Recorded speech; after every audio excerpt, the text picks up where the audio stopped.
एक बार दुर्वासा ऋषि अपने शिष्यों के साथ द्वारिका नगरी के पास से गुजर रहे थे। राह में उन्हें अपने शिष्य श्री कृष्ण से मिलने की इच्छा हुई।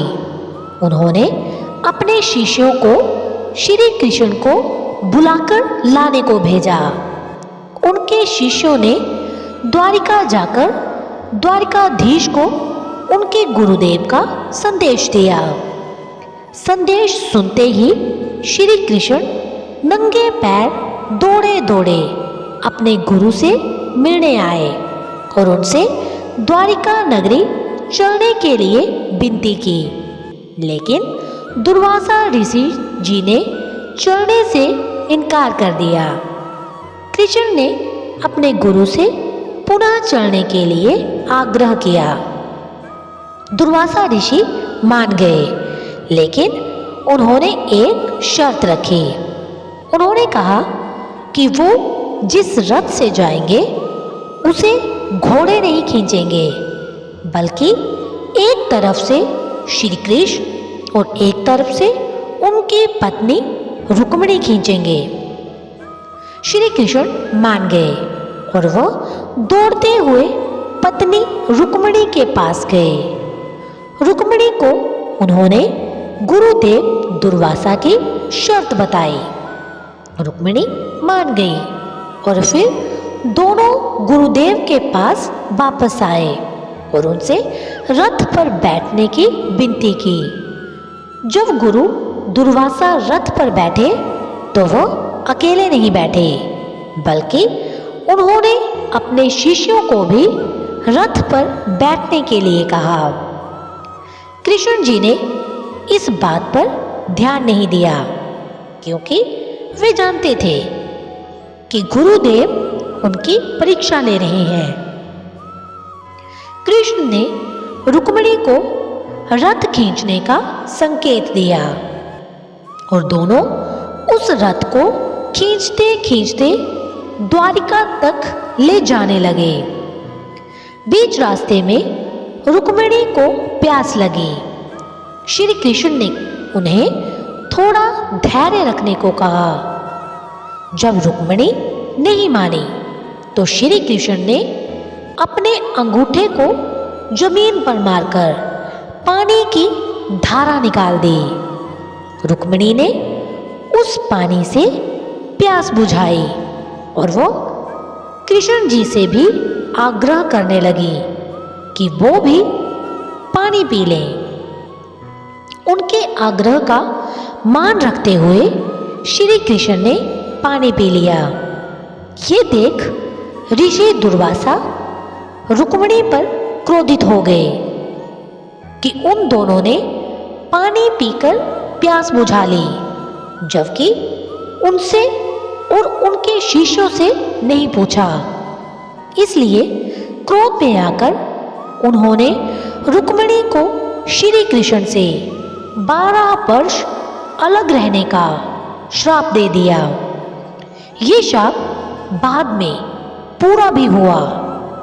श्राप पाने के बावजूद श्री कृष्ण और रुक्मिणी रथ को खींचते हुए द्वारिका लेकर गए। जब गुरुदेव दुर्वासा द्वारिका पहुंचे तो कृष्ण जी उन्हें सम्मानपूर्वक सिंहासन पर ले गए और सिंहासन पर बिठाया।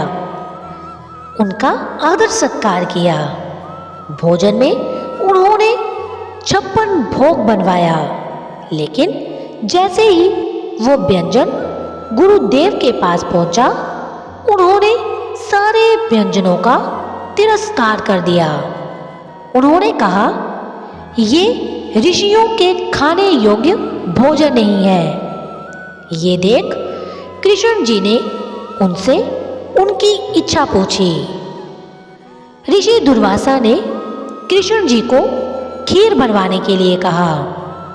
उनकी आज्ञा मानी गई और कृष्ण जी ने खीर बनवाई।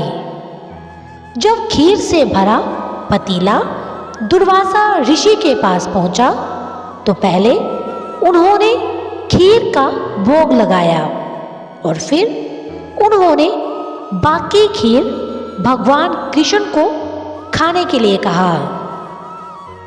भगवान कृष्ण ने उस पतीले से थोड़ी सी खीर खाई। ऋषि दुर्वासा ने बाकी बची खीर भगवान कृष्ण को अपने शरीर पर लगाने की आज्ञा दी।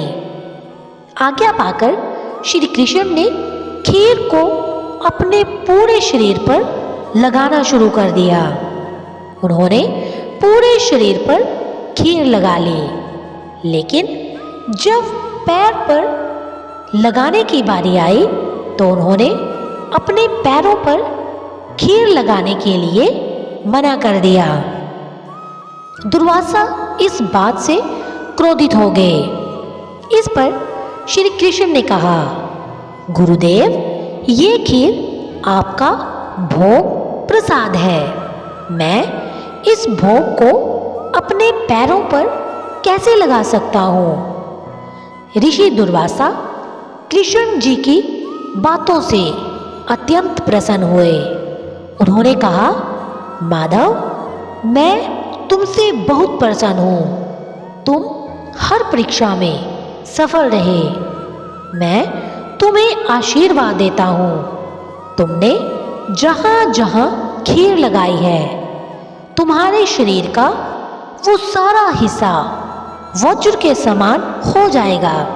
लेकिन तुमने खीर अपने तलवों पर नहीं लगाई है, इसलिए ये स्थान ही तुम्हारी मौत का कारण बनेगा। ऋषि दुर्वासा की बात सच हुई। एक बार कृष्ण झाड़ियों में सोए हुए थे और उनके पैर के पास उनका कमल चमक रहा था। दूर कहीं एक भेड़िए ने उनके चमकते कमल को अपना शिकार समझ तीर चला दिया, जो सीधे श्री कृष्ण के पैर पर लगा और उनकी मृत्यु हो गई। दोस्तों, ये था आज का एक रोचक किस्सा। फिर मिलेंगे नए किस्से और कहानियों के साथ। तब तक के लिए अपना ख्याल रखना और ऐसी ही कहानियाँ सुनने के लिए चैनल को सब्सक्राइब और बेल आइकन को प्रेस करना मत भूलना।